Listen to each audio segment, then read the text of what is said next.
flex ko rin ang aking tanim na papaya. Ano English ng papaya? Oh, di ba? Oh, ang cute. At meron pa. Yan mga tanim ko. Yan, pag may tanim, may aanihin. Oh, di ba? At ito pa pala, i-flex ko tong malunggay. Ah.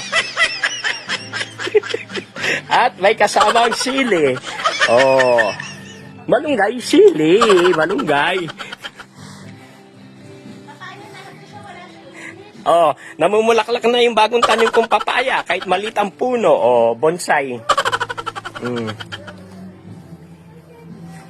Oh, diba? Ganyan, pag masipag ka, marami kang aanihin. Oh, may alugbati pa. Alugbating puti, walang dahon.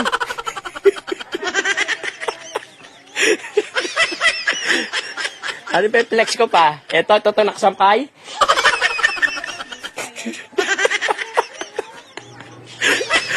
Ha?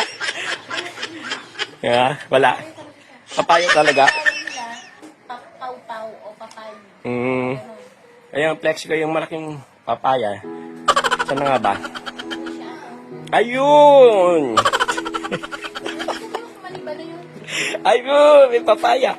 Ayan, oh. Dating tanim ko na yan.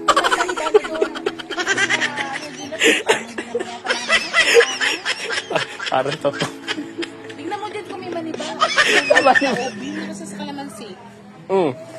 Ang dami ko tanong papaya. May papayang natomba na. Ayan. Oh. Ayan, natomba yan, oh.